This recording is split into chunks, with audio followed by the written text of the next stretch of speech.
Hi everyone, it's Neil Patel and welcome to another day of Content Marketing Unlocked. Today we're going to be going over Omni Channel Strategies. This is the last lesson of Content Marketing Unlocked. It won't be my last training course. It's a sad but yet happy day. Sad day because it's the last day of Content Marketing Unlocked. Happy day because you now will have everything you need to create a popular blog and generate sales from it. As I mentioned, it's the last day, but there's one thing that's really important for you to know. Content marketing has transitioned from a single channel into omni-channel. That's it. But it's no longer that way. Do you blog on Medium? Do you blog on WordPress? Do you blog on your own site? Do you blog on Facebook? There's a lot of places where you can publish content. Is your content just text-based? What if it's video-based and you put it on YouTube or Facebook? What if it's audio-based and it's in Google Play or iTunes? So all these things are very important to know. And Google searches is growing bigger and bigger, and we're only text-based content ranked. But now you can find content ranking that's podcasts, videos. They're literally ranking and showing everything, and Google's getting more and more popular. And for that reason, you want everything out there and get more and more traffic. So here's an interesting stat for you. 24% of your customers will first find you from your blog. I haven't done this study in years and updated it blog first, and it's because Google wants to rank more blogs. Alexa pulls, answers from blogs. Same with Google Home or the Apple version of Home or whatever their device is called that's similar to Alexa. So you want to have your own content. And blogs generate 62% of organic traffic. It's not going to be to your products page. Google wants to rank content. If you have products pages, you're probably going to have to start spending some money on ads. Traffic gains. So when you look at the biggest traffic gains from blogging, it's from translations and updating content. Think of this stat. Billion plus blogs, a lot of content out there. Google has its prime pickings. So what do? They want to rank the stuff that is quality, is updated, is fresh. They also are looking for content in other languages outside of just English. So make sure you translate and transcribe your content. It's what's going to lead to the biggest traffic gains. So how do you convert your blog readers into customers? Well, you got your audience, you're getting the traffic, you're translating. Well, email marketing and remarketing are the two biggest and hottest ways to convert your blog traffic into revenue. So make sure you check out those two main channels. Webinars are also effective. Call to actions within your text, special offers like Black Friday sale, all that stuff really works well too. Your percentage of blog traffic by channel, search is going to be the most popular, and then it's going to be direct and email and referral. So all these will add up. Social isn't as good as it used to be, but it's still better than nothing. So you should still be on it. Now, the types of content that you should be focusing on, most people focus on text, but video is the new booming type of content. Podcasting is rising fast too. So make sure you mix those in your arsenal as well. Don't just focus on text. So the Omnichannel Rubric, you can increase your sales year over year by going through multiple channels. And here's a rubric for you. And don't worry, we have a worksheet and guide on this, so you don't have to really study and analyze this. But in essence, if you want to do well, you got to go omni-channel. And here's something from Eric Schmidt that I wanted to read before I give you the worksheet. I actually think that most people don't want Google to answer the questions. They want Google to tell them what they should be doing next. And that is correct. People just want the answer. So when you're going omni-channel, think about that. When people type in something on Alexa or ask Alexa a question, they're not really typing into it. But when they ask Alexa a question like, what's 2 plus 2? They just want the answer. They don't want the answer. So think about that with your content. Try to give people the answer. Don't just keep educating them and give them roundabout ways. Go to neilpatel.com/training, click on Content Marketing Unlocked. Go to week 4, video 3, and that's where you can find the Omni-Channel Marketing Guide. Follow that step by step. It'll really help you get results. And even though you follow all that and you're doing that, one key part to succeeding that most people don't like talking about when it comes to content marketing is your back office infrastructure. How do you scale what you're doing? From your topics to your outlines, you need writers for that, to outline process, maybe editors, approval process editors, uploading prep, you can have someone do that. You want to optimize for SEO and keywords and promotional activities, because writing the content's only half the battle. You got to promote Trello.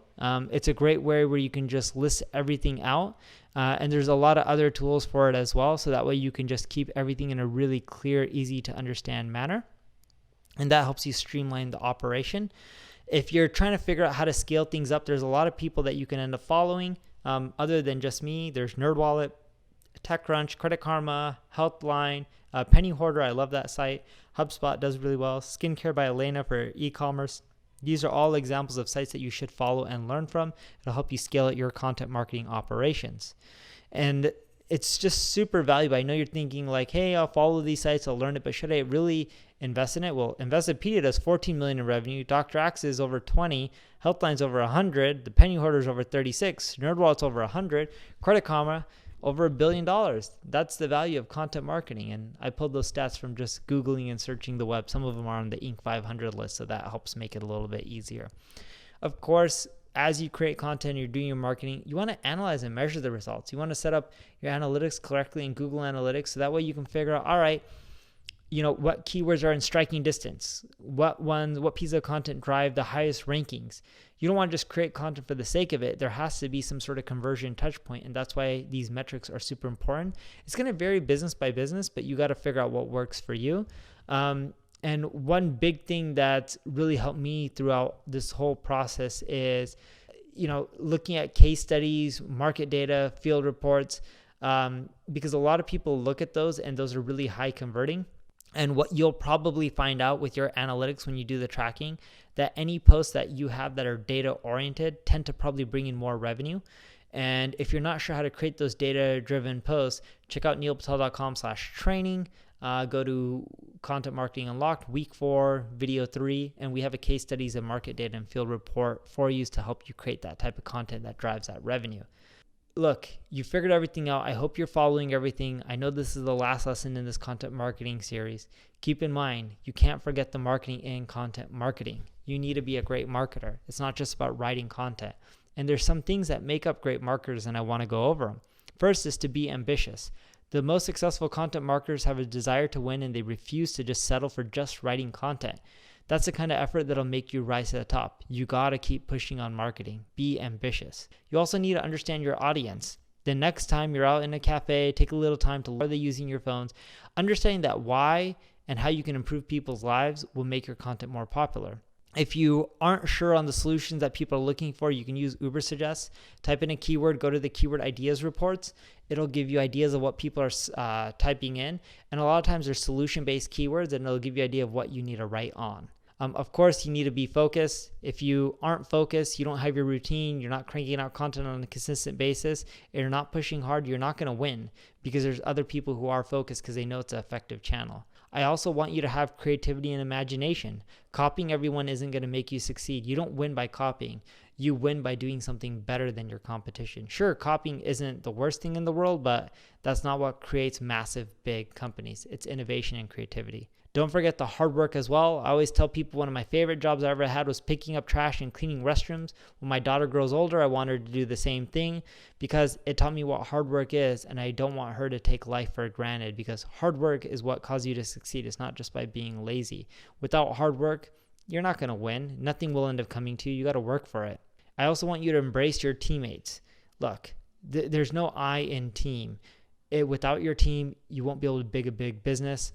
I was once speaking at a conference alongside of Richard Branson, and I got to chat with him for a little bit. He doesn't know me or anything, but I got to chat with him for a little bit. He probably doesn't remember.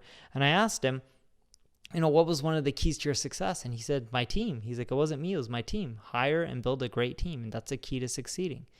And of course, one thing, and I learned this one from Amazon, keep your existing customers happy.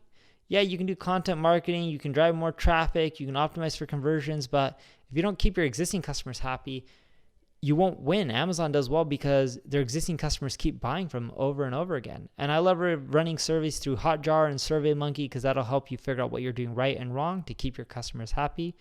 Of course, number 8, love what you're doing. If you don't love what you're doing, then you're just not going to win. You're going to give up. You're going to be burnt out. And that's why I believe you should really try to love what you do and find your passion. If you don't know what your passion is, just try a lot of things and you'll figure out quickly what you like and what you don't like, and do more of what you like. So summary, this is how you get the most out of this course. Review the program at least multiple times over the next 12 months. Use the modules as your roadmap. Review when you get stuck, and work with the lessons. There's over 35 worksheets. If you just did 1 hour per day, you would do extremely well. All I'm asking you is not even an hour a day. I'm asking you for an hour or two a week. And if you do that, you can crush it in content marketing, at least when you're starting off. And then as you see results, keep investing in yourself. Be proud of what you're taking and scale everything up. So now you've completed Content Marketing Unlocked. Congratulations. You did an amazing job. If you have any questions, just leave a comment below and I'll try to answer it. If you enjoyed the video, I'd really appreciate if you liked it, shared it, subscribe to the channel, tell your friends about it. And if you need that extra help, check out my ad agency, Patel Digital. Thank you very much.